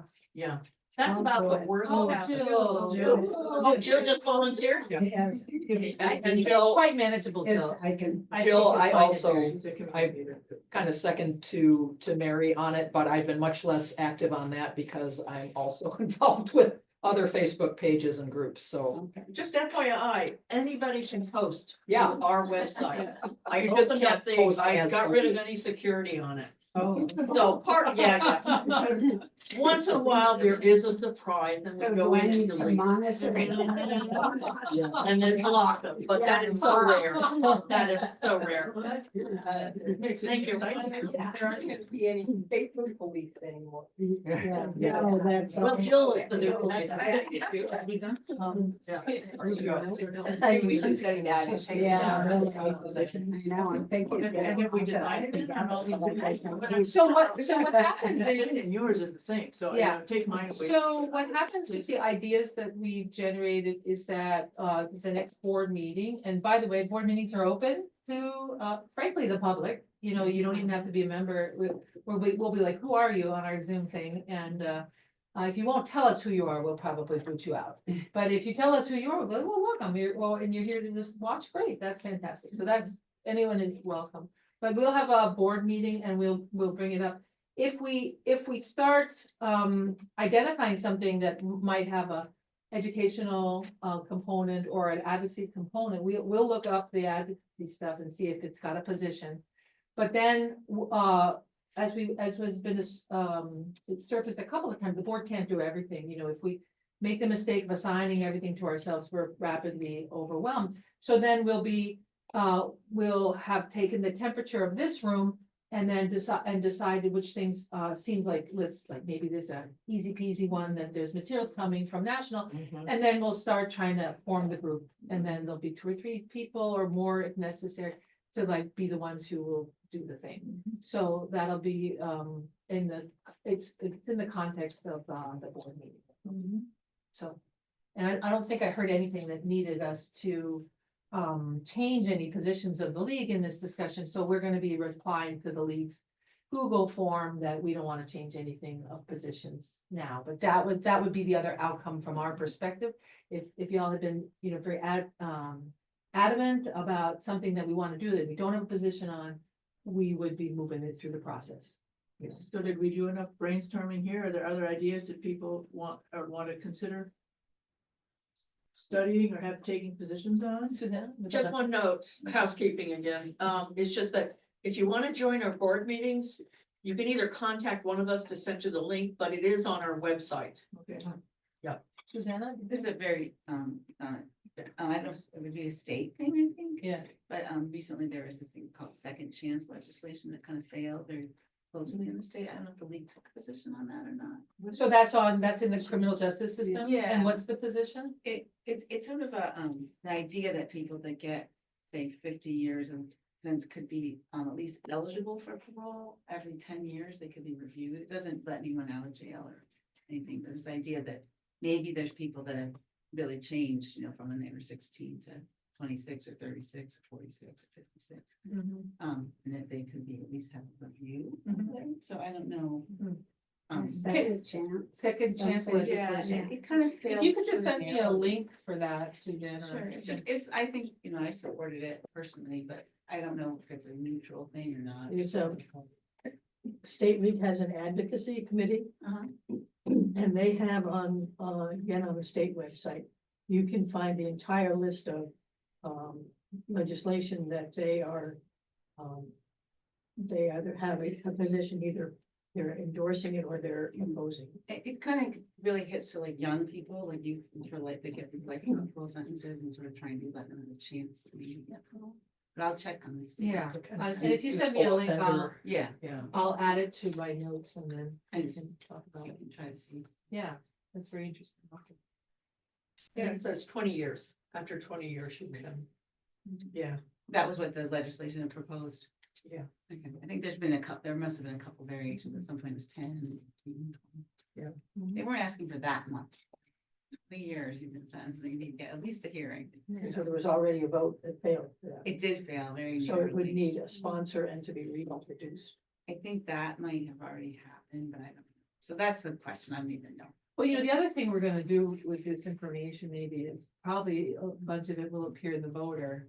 Because for people who are not here, members who are not here, they may be the other second and third voices that would pop up so that they'll know what people thought were interesting at the planning meeting and will, fan those embers a little bit and get the fire to grow a little bit. Any other ideas? Susanna, do you know anything about the bail system here? Yeah, the bail, there are some interesting things about the bail system that I think are more controversial. With regard to the no cash bail laws. So it's in progress, and the whole probation and parole system is really a mess too. The whole idea. Use So- your big room voice. What was that? Use your big room voice. Oh, use your professor voice. I don't know exactly where we stand on the bail system, but there's a big movement for have no cash bail or limited cash bail, like misdemeanors. We don't have cash bail anymore, but there still is cash bail for other offenses in Michigan. As far as I know. Well, Lori, I don't think we had to introduce yourself, right? She did No, miss you that. did? No. You missed it. You missed it. Just put her in the corner. Yeah, can you I just, just took my place in the yeah, corner. can you just introduce yourself briefly? Sure, Valori Trosh. I've been a member of the league since I moved to Houghton, which was nearly 30 years ago. And I think I served on the board a long time ago when perhaps when Phyllis Boudelier was the president. Yeah. Oh, yeah. Yeah, very nice. And the reason I've seen you down there but I've forgotten because, I'm doing two things at once, but we got our two lawyers sitting next to each other. But Valori is also involved with me on the current Houghton County Jail committee, which our sheriff has constituted, and the league is the only non-courthouse entity that is on that committee. And we're on that committee because a number of years ago, I just decided I was going to attend county board meetings. So about the time that Linda stopped, Linda was an official observer, and I can describe that in a second. I didn't want to be an official observer because of the reasons I'm about to tell you, which is that official league observers aren't to speak. They're observers only. And I wanted to speak if the spirit moved me, and I have spoken. And, but I started attending it, as I said earlier, Linda was involved with observing it during the last round of unsuccessful jail. Barry was involved in a committee, and I think Bill also, in a previous unsuccessful, we need a new jail in Houghton County. But I was recognizing that I needed to know more about the personalities and what was going on, and I have to tell you, I've learned an absolute ton by just going to meetings with agendas that apparently had nothing going on, and oh my gosh, stuff goes on. And so, anyway, we have a new attempt to get a jail that is tiptoeing towards disaster, in my opinion. Because although the majority, the Republican majority on the Houghton County Board has been, the hardest to convince in the past, and they're on board for a new jail in principle. And they've already bought the land, when Bill was on the Portage Township, they arranged for the land, which was in Portage Township, to now be part of Fulton City, which is a state requirement. And now they've hired a consultant to do the design, but I think that both the constitution of this committee is not having representation from the public, except for the league, is making it an in-house decision of what to build and how much. And I think it's gonna happen negatively the way it has always happened, which is there'll suddenly be a fait accompli, and it will not go down very well, and it'll probably go down again. Yes. So there's a meeting in next week. Well, I'm gonna be out of town. I'm going to visit my in-laws in the Philippines. Lori's going to be there, but it's happening. Has anybody aware that this is happening in Open Seat? It's just not, but you're aware that there's a commission right now? It has been in the paper, but you have to be really paid. And I knew that the land acquisition had. Yes. had- Yes. But it wasn't clear as to what it was going to be used for. Yes, well, that is also part of the charge to the consultant. Because we have a courthouse that is out of date. When we did the study previously, the folks I've already mentioned, the league was key in bringing up things like the horrible working conditions in our county courthouse. And so one of the questions that's really part of what's gone to the consultants is who moves to the new building? And does the court move? Does the front of the court move? Does, the jail is definitely gonna be over there, but when people go from the jail to the court, now we're back to moving people, so then we'll probably be moving the court. And so those are the people in the building that I'm talking about, the judge and. But that would be the district court, which is the one that Right. handles the prisoner. Circuit court will probably stay in the Oh, courthouse. did you hear something like that? I think so. I think We're that's hearing stuff from always Bill. been, I'm just presuming. and that's been part of the discussion previously, that only the one court would move. So, but most the likely. bottom line is it has to pass the voters. And the voters just barely passed in Houghton Portage, just barely passed their school of choice millage. And the main negative to millages in this county, except for Houghton County Medical Care, and now you, is money. It's taxation. And so this is going to be taxation. This is a huge taxation issue for people in particular who own more than a homestead. And so I think that's an important fact to always keep in your head, that when people put out flyers about millages, they say, if you own a house worth $150,000, this is how much your taxes will be. What they do not say is if you own property, if you own 6 businesses, if you're a landlord and own lots of businesses, your taxes go up by how much? Oh my gosh, how much their taxes are gonna go up a lot. So for people who have chosen that to have their life savings, their personal family wealth in land, it's personal. Taxation is, land taxation, property taxes is very personal to them. And they are powerful people. And they get out and they'll make whatever case they need to make to bring it down.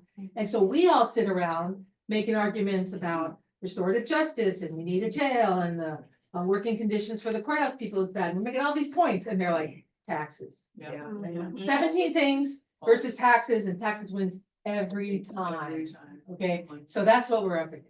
So Well, the anyway, other I thing wanted to too- introduce Lori to you. She's going to be filling us in on what's happening this next meeting. Yeah, the other thing about the jail is we are so out of compliance. Yeah. And have been for so many years that the state at some point will step in, hire their consultants, downstate prices people, and they will fix the problem for us, and it will cost us a bloody fortune. And first they'll do it by closing our jail Right. and making our prisoners go 100 miles either direction. Yep. And trying to do court arrangements with that.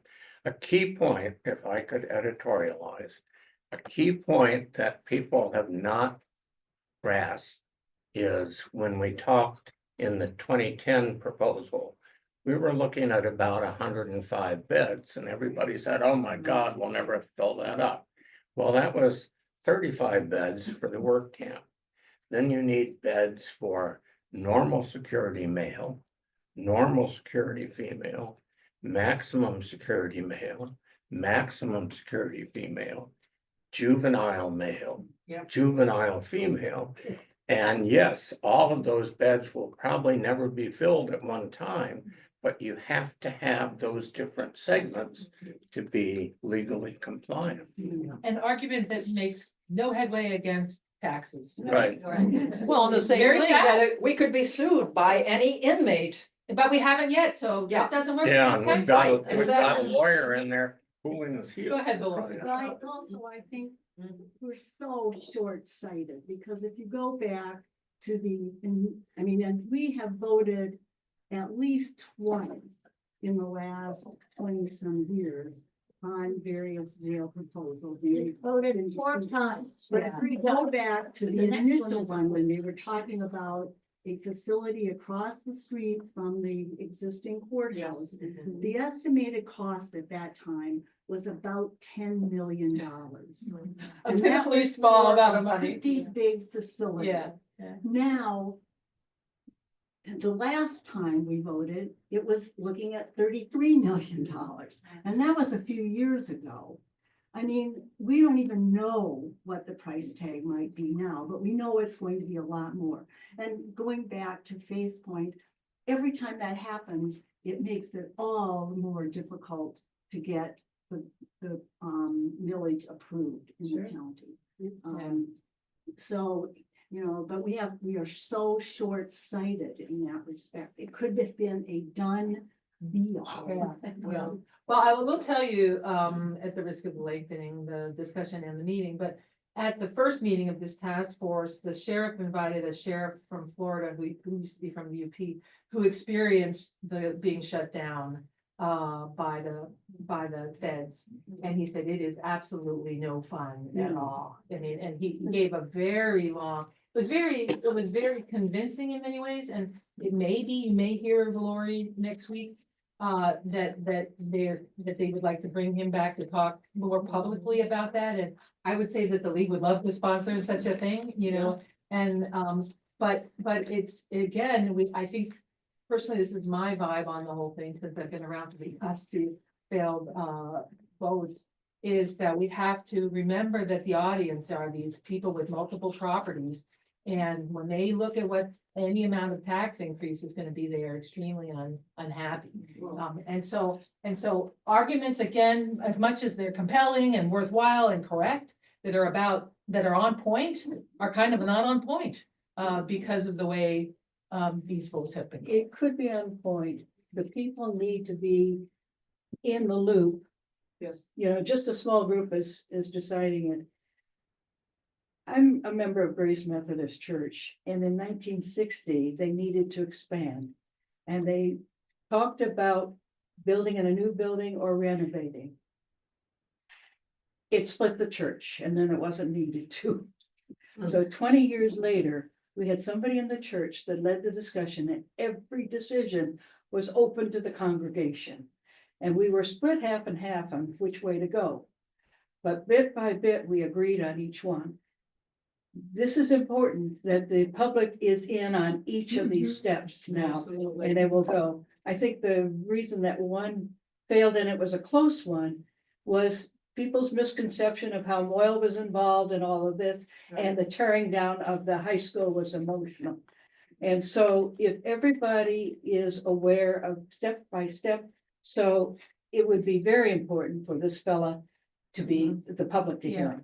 So I totally agree with you, Donna, and one of, I have actually, I said I wanted to speak during county board meetings, and I spoke about that. I tried to tell them, I said, if you leave the public out, the outcome will be the same. Yes. And I mean, I said it as clearly as that. I don't think I wagged my finger. I've learned not to wag my finger. But other than that, it was very, very clear. And then here it happened anyway. Yeah. Things were sent to the sheriff, and then the sheriff did it the way the sheriff did it. And he's a busy person. So it's not his forte, actually, when the county board sent designing the new jail to the sheriff, like 8 months ago, 9 months ago, a long time ago. And of course he can't do it, you know, and then, but anyway, now we've got the consulting firm that did the Delta County Jail is now and they vote, I went into the county board meeting and they were suddenly voting on it, and I broke the rules of attending the county board meeting, and I interrupted the county board. And I said, are we about to vote on this? But it hasn't, like, the public doesn't know this has not been out yet, and they're like, well, we're ready. And basically, they had violated the Open Meeting Act, to decide it behind the scenes, and they were voting it in public, and I was just like, ah! And nobody is happy when you accuse them of violating the Open Meetings Act, so I did not, but the point is that they don't get it. They don't get your point, Donna. They don't get that they're so afraid of the public reaction, but they don't realize they're wasting their time and money. And in 2010, we had over 50 public meetings, Yes. and yet people still said, nobody told me But about it. But you were selling a plan. What Don is talking about is not selling a plan, it's devising a plan. Yeah. It's having a public meeting before the plan is Yeah, well, we decided. had public insult in public involvement to get the plan developed. Well, but that's not how it feels. People ignore, who said something about that in other things? People ignore it until it's really Yeah, out. I mean, Yeah. people expect you to come to their front door and tell you about it. I'm sorry, but that's true, and that's what has to happen. It has to be out. I see Sarah and then Gloria. I just have one comment. Since it shouldn't either, it shouldn't be hard to be approving this plan. It should be, we have two options. It's either or. It should be We framed want as your a input. two, as a, either we're design the plan and we do it, or the state comes in and does it for us. Yeah. And here's the estimated price tags for those two Everybody needs things. to know that's the option. It's not like we do it or we don't, if we do it or this other thing happens, it's gonna cost us a lot more. And then there's always the public perception. It's like, well, why are we making things better for these criminals? Yeah. You know, that, we've heard that too. And Camp Kitlin's available. Oh, yeah. You know? Lori? I was going to essentially build on what Bill said, which is that the last time we had a vote, or that this was going to come up for a vote, but we did conduct several public information. Over the objection of the board. Yes, and they were very well attended. They were. in 3 different locations in the county. North, south, and They were and really south. well attended, and it wasn't presenting a plan to sell, it was getting input into the options Yeah. that were available, and the pros and the cons on each of the options. Yeah. And then the board ended up picking a very bad option, that, you know, the one that was gonna build around the existing courthouse. That's what the chair wanted. Which is what the public voted on. And now we've got a road named after him. All very true. We are potentially still ahead of this, but the door is just like being closed. So do we want this to be one of our topics that we? Oh, I think study? so. Oh, Well, the seems thing like is it that needs I to think, well, it's really tricky. I'll be interested to hear what Valori learns next week, because it's a very big group of people, and it's like everybody who's in the courthouse And is there was a represented. committee the last time too, and it was Yep. very. Yep. good. But they And need so- to hear what some of we're those- hearing each other say, Why which is not? that the public needs to know this is happening, and that, and these kind of trade-off options are there. On the calendar. So- But couldn't we leave those kinds of meetings? Thursday morning. We did, just like what Lori was talking about. So it's not a bad question, Joan. It is delicate. County commissioners take their rights and roles and privileges very seriously, and having groups like jump into the public with things that they think is their purview does not go down well. And so in order to maintain our good relations with the county board, we have to be very careful. I think Barry would remember, I mean, when we did those 3 meetings, the ones that Lori just talked about, the board was not, they were not gonna do it. And But we they went came. and said, we're gonna do it. And so Barry was doing that subtle thing I just said, where we went up to the point where we thought, not doing it is worse than whatever the blowback's gonna be for doing it, and we did it. And as Linda's about to say, they ended up coming, right? That's what you, Yes. they ended up coming and participating. And There was Brian still- McLean was very pleased. But it was still kind of too late. Yeah. It was still Yeah. kind of too late. And that, if we don't learn from past mistakes. So here we are again, trying to find, you're saying, well, then let's just push that line a little bit closer. And the answer is, no, And okay. it was also. Okay, it's nerve wracking because the board will not be happy. It was a very bad plan. It was. There was a coalition against it. A lot of people did not, a lot of progressive type people did not want the jail in Houghton, right there in downtown. They just simply did not. That is not an issue anymore. They also, and it didn't address the courthouse issues. They didn't want, that's right. Both people telling me, they also didn't want to ruin the courthouse. If you ever been to Bayfield, Wisconsin, stop by their courthouse. Ugliest piece of sin ever. A beautiful courthouse, exactly like ours, with a skirt around the bottom that is the most horrifically ugly thing you ever saw in your life.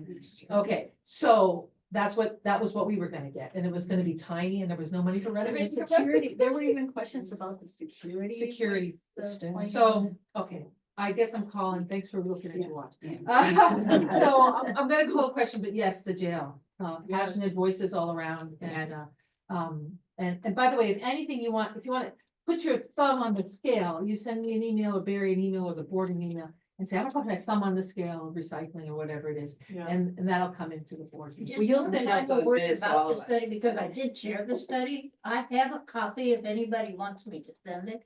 And that was what we did as the league, is we had a breakthrough that reached the commissioners that said you cannot overlook the courthouse. Yeah, we did, we were very effective. And It's just so yeah. frustrating that we don't have.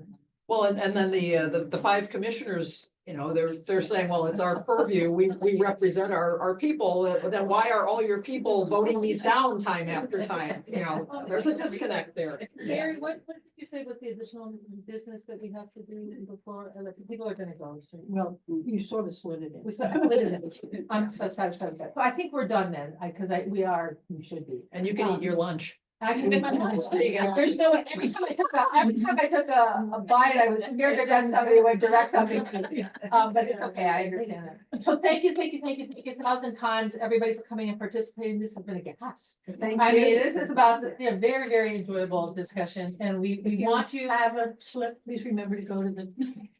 Pay your bills. If you're not on the board, you don't have to pay your bills, you don't have a bill. If you didn't get a bill, probably you got put on the Because bill. you're not a board member. So thank you Board so members are much. paying for this.